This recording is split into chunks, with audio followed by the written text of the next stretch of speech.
जय श्री राधा रानी सरकार की, जय श्री कृष्ण भगवान की, जय श्री राधाष्टमी व्रत महोत्सव की। मंदिर श्री बंसी वाले महात्मा यूट्यूब चैनल पर हम आप सभी भक्तों का हार्दिक अभिनंदन करते हैं। हम प्रतिदिन आपके लिए श्री राधाष्टमी व्रत से संबंधित विशेष वीडियो लेकर आ रहे हैं। आज हम आपको श्री ब्रह्म वैवर्त पुराण में से वो परम सुंदर कथा सुनाने जा रहे हैं जिसमें कि श्री राधा रानी सरकार के परम पवित्र 16 नामों के बारे में श्री नारायण भगवान ने देवऋषि नारद जी से महिमा को प्रकट किया है। देवऋषि नारद जी के पूछने पर श्री नारायण भगवान ने देवऋषि नारद जी से श्री राधा रानी के 16 नाम के स्तोत्र का पाठ उन्हें सुनाया है। इस स्तोत्र के पाठ को सुनने मात्र से श्री राधा रानी की अनंत कृपा मिलती है। पहले हम आपको वो स्तोत्र सुनाएंगे, उसके बाद उसका फल बताया जाएगा। अनंत फल है जिसके फल का वर्णन किया ही नहीं जा सकता। तो कथा इस प्रकार से है। देवऋषि नारद जी श्री नारायण भगवान से कहने लगे हैं कि हे जगत गुरु, श्री राधिका के 16 नाम कौन कौन से हैं? मुझ शिष्य से उन्हें बताइए। उन्हें सुनने के लिए मेरे मन में उत्कंठा है। मैंने सामवेद में वर्णित श्री राधा जी के सहस्त्र नाम सुने हैं, तथापि इस समय आपके मुख से उनके 16 नामों को सुनना चाहता हूँ। हे प्रभु, वे 16 नाम उन सहस्त्र नामों के ही अंतर्गत हैं या उनसे भिन्न हैं? उन भक्त वांछित पुण्य स्वरूप नामों का मुझसे वर्णन कीजिए। इसके साथ ही आप मुझे उन सब की व्युत्पत्ति भी बताइए। हे जगत के आदि कारण जगन माता श्री राधा के उन सर्व दुर्लभ पावन नामों को मैं सुनना चाहता हूँ। देवऋषि नारद जी के इन मधुर वचनों को सुनकर श्री नारायण भगवान कहने लगे हैं, राधा रासेश्वरी, रासवासिनी, रसिकेश्वरी, कृष्ण प्राणाधिका, कृष्ण प्रिया, कृष्ण स्वरूपिणी, कृष्ण वामांग संभूता, परमानंद रूपिणी, कृष्णा वृंदावनी, वृंदावन विनोदिनी, चंद्रावली, चंद्रकांता और शरचंद्र प्रभानना। ये सारभूत 16 नाम उन सहस्त्र नामों के ही अंतर्गत हैं। राधा शब्द में धा का अर्थ है संसिद्धि अर्थात निर्वाण तथा रादान वाचक है, जो स्वयं निर्वाण अर्थात सबको मोक्ष प्रदान करने वाली हैं।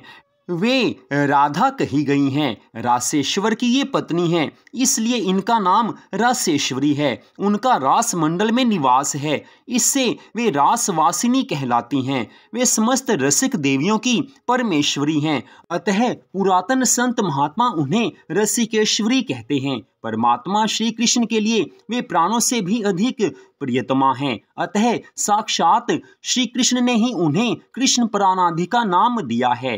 वे श्री कृष्ण की अत्यंत प्रिया कांता हैं, अथवा श्री कृष्ण ही सदा उन्हें प्रिय है, इसलिए समस्त देवताओं ने उन्हें कृष्ण प्रिया कहा है। वे श्री कृष्ण रूप को लीला पूर्वक निकट लाने में समर्थ हैं तथा सभी अंशों में श्री कृष्ण के सदृश हैं, अतः कृष्ण स्वरूपिणी कही गई हैं। परम सती श्री राधा श्री कृष्ण के आधे वामांग भाग से प्रकट हुई हैं, अतः श्री कृष्ण जी ने स्वयं उन्हें कृष्ण वामांग संभूता कहा है। सती श्री राधा स्वयं परमानंद की मूर्तिमती राशि हैं, अतः श्रुतियों ने उन्हें परमानंद रूपिणी की संज्ञा दी है। कृष्ण शब्द मोक्ष का वाचक है, न शब्द उत्कृष्टता का बोधक है और आकार दाता के अर्थ में आता है। वे उत्कृष्ट मोक्ष की दात्री हैं, इसलिए कृष्णा कही गई हैं। वृंदावन उन्हीं का है, इसलिए वे वृंदावनी कही गई हैं, अथवा वृंदावन की अधिदेवी होने के कारण उन्हें यह नाम प्राप्त हुआ है। सखियों के समुदाय को वृंद कहते हैं और आकार सत्ता का वाचक है। उनके समूह की समूह सखियां हैं, इसलिए वे वृंदा कही गई हैं। उन्हें सदा वृंदावन में विनोद प्राप्त होता है, अतः वेद उनको वृंदावन विनोदिनी कहते हैं। वे सदा मुखचंद्र तथा नखचंद्र की अवली पंक्ति से युक्त हैं, इस कारण श्री कृष्ण ने उन्हें चंद्रावली नाम दिया है। उनकी कांति दिन रात सदा ही चंद्रमा के तुल्य बनी रहती है, अतः श्री हरि हर्षोल्लास के कारण उन्हें चंद्रकांता कहते हैं। उनके मुख पर दिन रात शरद काल के चंद्रमा की सी प्रभा फैली रहती है, इसी कारण मुनि मंडली ने उन्हें शरचंद्र प्रभानना कहा है। यह अर्थ और व्याख्याओं सहित षोडश नामावली कही गई, जिसे श्री नारायण भगवान ने अपने नाभि कमल पर विराजमान ब्रह्मा को दिया था। फिर ब्रह्मा जी ने पूर्व काल में मेरे पिता धर्मदेव को इन नामावली का उपदेश दिया और श्री धर्मदेव ने महातीर्थ पुष्कर में सूर्य ग्रहण के पुण्य पर्व पर देव सभा के बीच मुझे कृपा पूर्वक इन 16 नामों का उपदेश दिया था। श्री राधा के प्रभाव की प्रस्तावना होने पर बड़े प्रसन्न चित्त से उन्होंने इन नामों की व्याख्या की थी। हे मुनिवर, यह राधा का परम पुण्यमय स्तोत्र है जिसे मैंने तुमको दिया है। हे महामुने, जो वैष्णव ना हो तथा वैष्णवों का निंदक हो उसे इसका उपदेश नहीं देना चाहिए। जो मनुष्य जीवन भर तीनों संध्याओं के समय इस स्तोत्र का पाठ करता है, उस भक्त की यहाँ श्री राधा माधव के चरण कमलों में भक्ति होती है। अंत में वह उन दोनों का दास्य भाव प्राप्त कर लेता है और दिव्य शरीर एवं अनिमा आदि सिद्धि को पाकर सदा उन प्रिया प्रियतम के साथ विचरण करता है। नियम पूर्वक किए हुए संपूर्ण व्रत, दान और उपवास से, चारों वेदों के अर्थ सहित पाठ से, समस्त यज्ञों और तीर्थों के विधि बोधित अनुष्ठान तथा सेवन से, संपूर्ण भूमि की 7 बार की गई परिक्रमा से, शरणागत की रक्षा से, अज्ञानी को ज्ञान देने से तथा देवताओं और वैष्णवों का दर्शन करने से भी जो फल प्राप्त होता है, वह सब फल इस स्तोत्र पाठ की 16वीं कला के भी बराबर नहीं है। इस स्तोत्र के प्रभाव से मनुष्य जीवन मुक्त हो जाता है।